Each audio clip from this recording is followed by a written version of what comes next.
Hi guys, ഗലിബ്രോ YouTube ചാനലിലേക്ക് എല്ലാവർക്കും സ്വാഗതം. Bigg Boss Malayalam season 7 grand finale തുടങ്ങാൻ ഇനി മണിക്കൂറുകൾ മാത്രമേ ഉള്ളൂ. അതിനു മുമ്പ് ഒരു വീഡിയോ ചെയ്യുകയാണ്, കാരണം ഷൂട്ടൊക്കെ കഴിഞ്ഞിട്ടുണ്ട് ഏകദേശം. അപ്പം അനുമോൾ റണ്ണറപ്പ് ആവുകയോ വിജയിയാവോ എന്തുവാണെങ്കിലും കാണിച്ചോട്ടെ. പക്ഷെ പല ചാനലുകളിലും അനുമോൾ വിജയിച്ചെന്നൊക്കെയാണ് പറയുന്നത്. അപ്പൊ നമ്മൾ ഒരു വീഡിയോ നേരത്തെ ചെയ്തിട്ടുണ്ടായിരുന്നു, അനുമോൾ കപ്പ് തൂക്കിയോ എന്ന് പറഞ്ഞിട്ട് വീഡിയോ ചെയ്തിട്ടുണ്ട്. അപ്പൊ അതിൽ മനസ്സിലാക്കിയത് അപ്പം നമ്മൾ അനീഷ് വിജയിച്ചെന്ന് പറഞ്ഞിട്ട് ഒരു വീഡിയോ, അനീഷ് കപ്പ് തൂക്കിയോ എന്ന് പറഞ്ഞ വീഡിയോ ചെയ്തില്ല, അനുമോൾ കപ്പ് തൂക്കിയോ എന്ന് പറഞ്ഞിട്ട് ഒരു വീഡിയോ ചെയ്തിട്ടുണ്ടായിരുന്നു ഇതിന് തൊട്ടാകുമ്പ്. അപ്പം അതല്ല ഇപ്പം പറയാൻ പോകുന്നത്. ബാക്കിയുള്ള എല്ലാം ഏകദേശം പൊസിഷനൊക്കെ അങ്ങനെ തന്നെ ആയിരിക്കും പ്രതീക്ഷിക്കുന്നു. നമുക്ക് അത് ഫിനാലയിലെ എപ്പിസോഡ് കാണുമ്പം നമുക്കറിയാം. അനുമോളിനെ കുറിച്ച് രണ്ട് വാക്ക് പറയണമെന്നുണ്ട്, അത് പറഞ്ഞില്ലെങ്കിൽ മോശമായിരിക്കും. അതുകൊണ്ടാണ് ഇങ്ങനെ ഒരു വീഡിയോ ചെയ്യുന്നത്. കാരണം ഇത്രയധികം ഹെയ്റ്റ് ക്യാമ്പയിൻ നേരിട്ട ഒരു കണ്ടസ്റ്റന്റ് മലയാള ബിഗ് ബോസ് സീസണിൽ ഉണ്ടായിട്ടില്ല. അപ്പം പറയും നീ അനുമോളുടെ PR ആണെന്നൊക്കെ പറയും. ഉള്ളതുപോലെ പറയണം. ഞാൻ അനുമോളുടെ PR അല്ല, ഉള്ളതുപോലെ പറയാം. ഇത്രയധികം ഹെയ്റ്റ് ഞാൻ വിചാരിച്ച ജാസ്മിൻ ജാഫറാണ് ഏറ്റവും കൂടുതൽ ഹെയ്റ്റ് നേരിട്ടതെന്ന്. ഈ കഴിഞ്ഞ സീസൺ വരെ ജാസ്മിൻ ജാഫറാണ് ഏറ്റവും ഭയങ്കരമായ രീതിയിലുള്ള ബുള്ളിങ്ങും ഹെയ്റ്റ് നേരിട്ടത് ജാസ്മിൻ ജാഫറായിരുന്നു. എന്നാൽ ഇപ്പോൾ ഇത് തിരുത്തിക്കുറിച്ചിരിക്കുകയാണ് അനുമോൾ. ഏറ്റവും കൂടുതൽ ഹെയ്റ്റ് ക്യാമ്പയിനും ഹെയ്റ്റ് നേരിട്ടതും ബുള്ളിങ് നേരിട്ടതും അത് അനുമോളാണെന്ന് നമുക്ക് ഈ സീസൺ കഴിയുമ്പോൾ, ഇന്നിപ്പം സീസൺ കഴിയാണല്ലോ, അതുകൊണ്ടാണ് ഇങ്ങനെ ഒരു വീഡിയോ വരുന്നത്. സീസൺ കഴിയുമ്പോൾ ഉറപ്പിച്ച് പറയാം, അത് അനുമോളാണ് ഏറ്റവും കൂടുതൽ ഹെയ്റ്റ് നേരിട്ട കണ്ടസ്റ്റന്റ്.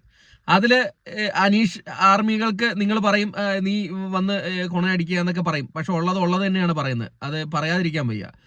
കാരണം ഒരാളെ എല്ലാവരും ചേർന്നിട്ട് ആക്രമിക്കുക, റീ എൻട്രി ഒക്കെ വന്നിട്ട് എല്ലാവരും ചേർന്ന് ആക്രമിക്കുക എന്ന് പറയുന്നത് ഒരു സീസണിൽ നടക്കാത്ത കാര്യമാണ്. ഒരു സീസണിലും റീ എൻട്രി വന്നിട്ട് ഇത്രയും അധികം ആക്രമിക്കുന്നത് നിങ്ങൾ കണ്ടാൽ മതി. ആ റീ എൻട്രി വന്നതിന് ശേഷം എന്തൊക്കെ സംഭവങ്ങളാണ് അനുമോൾ നേരിട്ടത്, എന്തൊക്കെ ആരോപണങ്ങൾ നേരിട്ടു. ഒരു PR കാര്യം പറഞ്ഞിട്ട് ഇവിടെ പലരും പറഞ്ഞു PR ഇല്ലാത്ത ആരാണുള്ളത്. ഒരാളെ നിങ്ങൾ എനിക്ക് ചൂണ്ടിച്ച് കാണിച്ചു തരാൻ പറ്റുമോ PR ഇല്ലാത്ത ഒരു വ്യക്തി? പിന്നെ 16 ലക്ഷമൊക്കെ കൊടുത്തിട്ട് ആരെങ്കിലും PR വരുമോ, ഈ പരിപാടിക്ക് വരുമോ? 16 ലക്ഷം രൂപ കൊടുത്തിട്ട് PR കൊടുക്കാത്ത ഒരാളെ നിങ്ങൾ കമന്റിൽ ഇടുക.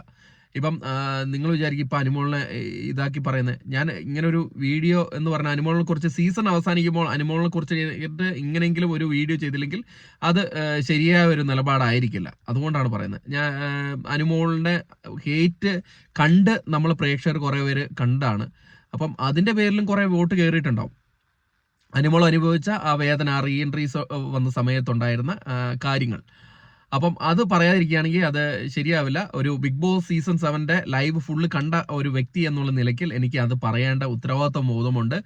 അത് ആര് ചെയ്താലും. ഞാൻ അനീഷിനെ കുറിച്ച് കുറ്റം പറയുകയോ ഒന്നും ചെയ്യുന്നില്ല, അനീഷിന്റെ ഒരു കാര്യം നമ്മൾ പറയുന്നില്ല. പക്ഷെ ഇതുപോലുള്ള വേദനകൾ അനുഭവിച്ച ഒരു മത്സരാർത്ഥി, അതും സ്ത്രീ മത്സരാർത്ഥിയാണ്, അതും കൂടെ മനസ്സിലാക്കണം, ഒരു സ്ത്രീയാണ്.